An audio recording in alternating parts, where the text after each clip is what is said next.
Hello guys and welcome back to the Advanced Animation Academy. My name is Jerome, I'm a senior animator, animation mentor and game developer. What we're going to be talking about today is we're going to be having another episode of Ask an Animator, and the subject matter is within the title. It's an opportunity to ask an animator anything animation related. So the way that this works is I put a call out on my Twitter, and then I will have the questions, I'll basically pre-select them and I'll answer them within this video. So that's exactly what we're going to be doing. I've been an animator, or I've been in animation for 10 years now, and within that time I've gained a lot of knowledge and experience, and I plan to impart that knowledge and experience onto you guys and help you guys out within your career. That's the whole purpose of this. So what we're going to be doing now is we're going to jump into the next section. We're going to jump straight into the questions and I'm going to begin answering them. So I'll see you on the other side.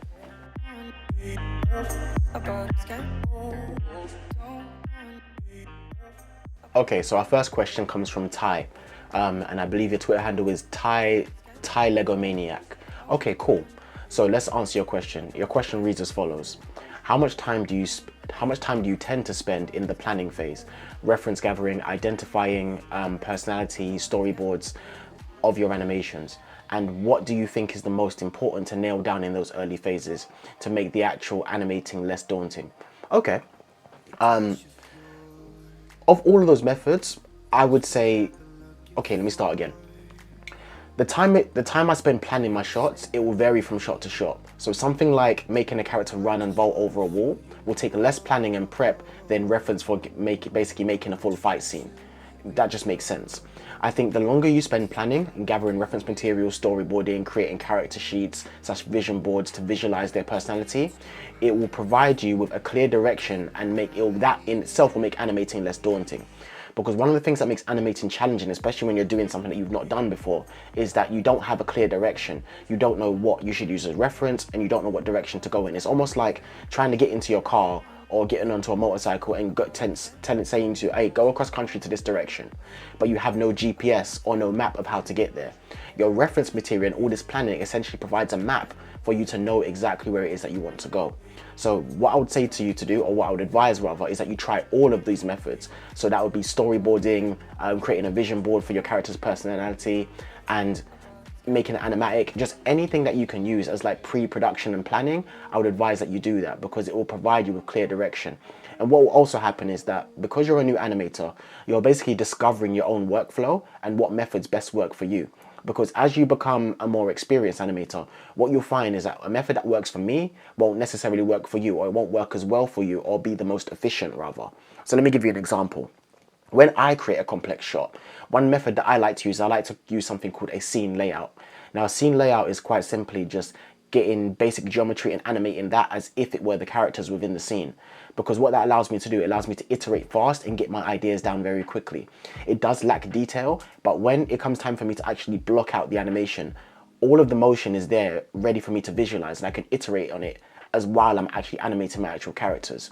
So that's a method that I personally like to use rather than actually going through the traditional method of creating a storyboard and then creating an animatic and then putting that into a video and then basically making the shot on paper. When it comes to a character's personality, I tend to just look at different images and different references and different material of characters that look somewhat similar to the character that I have already, and then I put them together in basically like a vision board or a mood board, and that will kind of give me an idea of what direction I want to take the character in terms of personality. So in terms of the character's personality and caricature, I tend to create a vision board, but then when it comes to actual motion and then body mechanics and movement and cinematography, I tend to use a scene layout. But my methods may not necessarily work well for you. For example, you might be a better 2D artist than I am. So I would advise that you try all of these methods and then you basically do a process of elimination about what works best for you and what doesn't work. So that's what I would advise that you do. So let's move on to the next question. So our next question comes from Rich Pacheco. Yeah, I'm not going to pronounce your Twitter handle because your name's right there. That's all good. So your question reads as follows: How do you find reference when you are trying to create an animation with a lot of spin, like Nier or Devil May Cry? Okay, fun one. All right, when you want to create an animation in the style of like those particular franchises, I would simply grab in-game footage and slow it down and study the motion. There's one move that Virgil has in Devil May Cry where he has the Force Edge weapon and it involves him running while slashing at the same time, and then he jumps and basically does like a helicopter with his two blades and slams into the ground. It's one of the coolest moves in the game. It's by far one of my favorites, and I've actually attempted animating this before in my early career, and I did a decent job at it, but I know I could do a much better one now. And what I did to basically get the grasp of that kind of motion, because it is a very challenging animation, is there's no better reference than simply looking at the finished product in the game, taking that and using it as reference. So like bring it into a video editor, slow it down so that you can examine it. But one thing I want to say, and I want to make this abundantly clear, is do not copy it. And the reason I say that is that, well, let me be more clear. If you do decide to copy it, keep it as a personal practice shot and do not put that in your animation show reel, because what that comes across as is that you're plagiarizing another artist's work. And remember, I want you to remember this one golden rule when it comes to reference, and you'll be completely fine. Reference material is to be used to understand the mechanics and timing of a motion. It's not to be used to rotoscope the motion, because what you're essentially doing is copying another artist's work. And I promise you that will not go down well in the animation community, because the animation community is very, very small. And if you try to plagiarize somebody's work, or even if you're copying it, because they say, you know, imitation is the best form of flattery, in this particular case, it's not. It will come across as though you're trying to pass somebody else's work off as your own, and it won't do you any favors when you're trying to apply for jobs or trying to make it further within this industry. So use the in-game footage or whatever reference material you gather from like someone else's finished work, use it as something to inspire you. Or if you do decide to copy it, you're simply using it just to practice your skills. You're not going to copy it one for one and pass it off as your own. Do not do that. So that's something I have to say. So back to the question.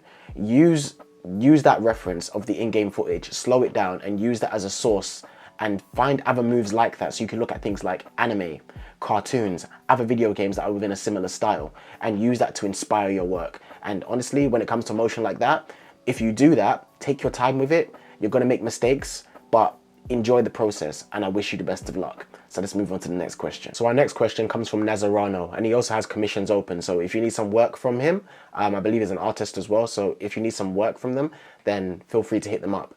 So your question reads as follows. How do you use the timing for reference that is at 30 FPS when you're animating in 24 FPS? Oh, that's super simple. Honestly, whatever the reference is, I just simply download it and then I put it into a video editor like DaVinci Resolve, which is completely free, by the way. So if you don't have a video editor at hand, I advise that you grab that one because it's completely free.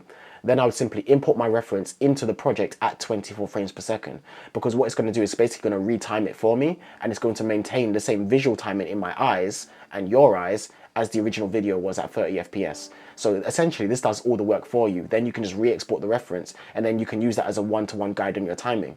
So again, I'd like to offer you a little advice as well.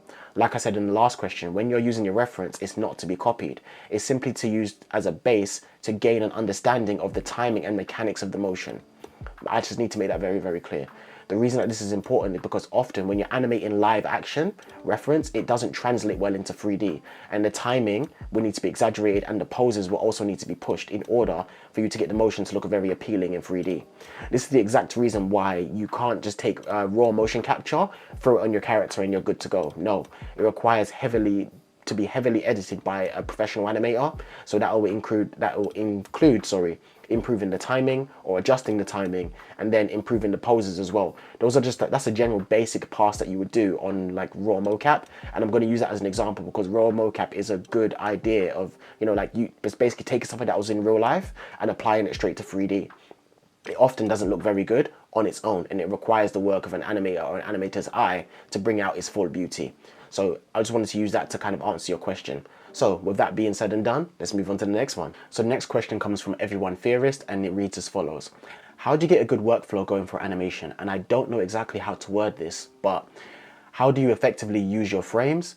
I want to later try and animate a fight scene, and I want to make every frame I have powerful and have impact in it. Okay, let me try my best to answer this question because it's quite a loaded question. There's many ways I can go about this. So typically if I was asked this question, the follow-up question I would have, or the question I would ask you to try to understand what it was like, what are you trying to achieve within the animation? Obviously you've answered that in the question, and the reason I asked that follow-up question, and it's important because you can't know how best to optimize your frames without knowing what you're trying to accomplish. Like for example, it's like making a trip across country without any directions. You need to know what the end outcome that you want is for you to be able to best optimize the stuff that you have in front of you. So step one would be to identify what you want from the animation. We've clearly identified that because you said that you want to make a fight scene eventually and you want it to have power and impact. So in the second half of your question, that's exactly what you mentioned that you want to emphasize. And this can be achieved through good spacing and good timing and strong posing. And those are the main things that I would focus on. How to make a specific action feel powerful will vary depending on the animation. For example, how I would animate a powerful punch versus a powerful impact landing would be similar in principle, but it'd be different in execution. So let me be clear. A punch's power comes from the rotation of the hips, followed by the rotation of the chest, and then from the shoulder in through the arm, and then that's how you then follow through, and that's how you get that power come through. And then you'd combine that with good posing and then snappy timing, and that's how you would get that punch to feel very powerful and have a lot of impact.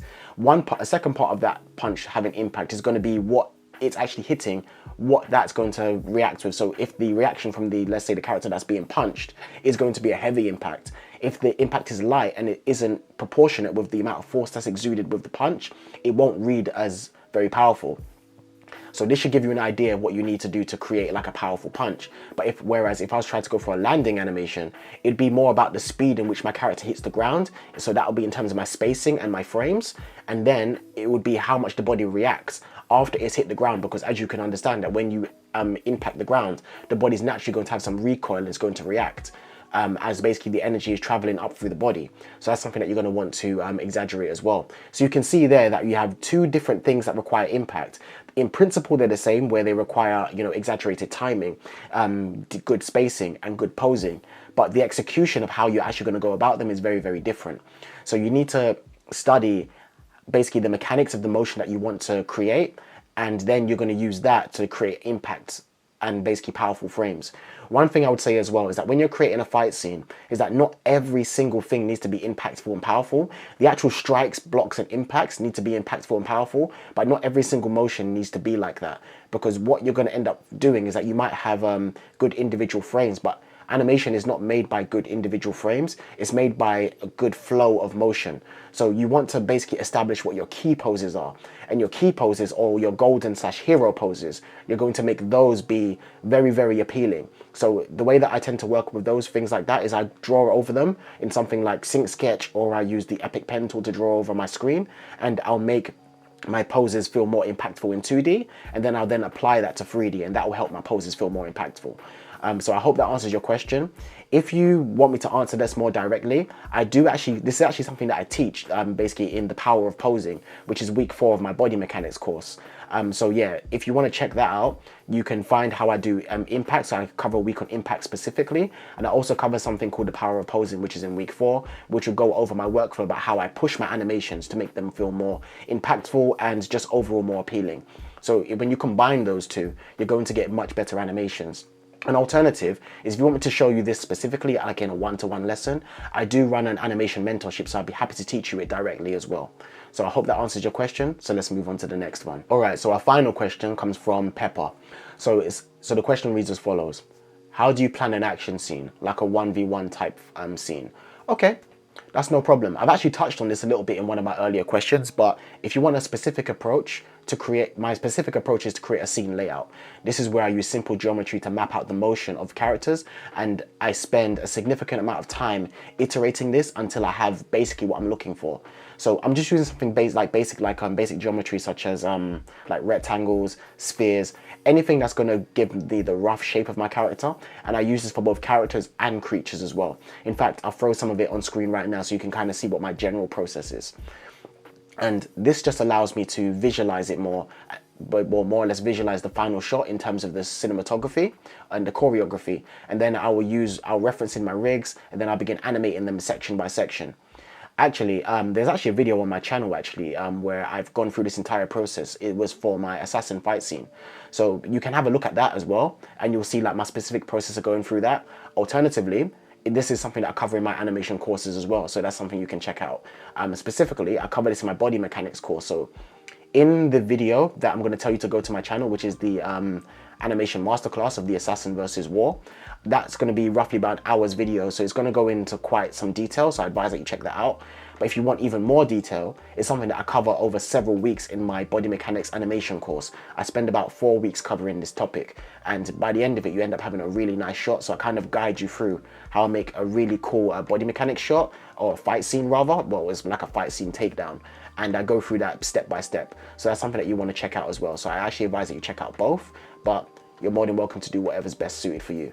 But that's generally how I go about planning like a fight scene. I generally use a scene layout using basic geometry to map out the scene in terms of the general motion and the choreography, and then I iterate on it upon from that point onwards, obviously using reference and other materials inspiration along the way.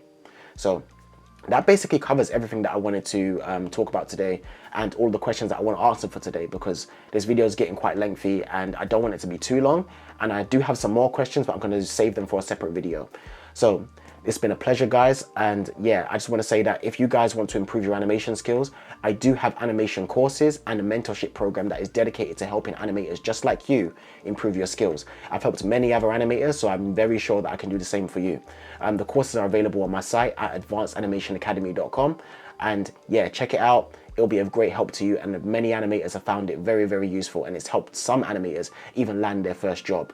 And it's also helped some animators get promotions as well. So I advise that you check that out. Anyways, it's been a pleasure, and look forward to seeing you in the next video. So until then, take care.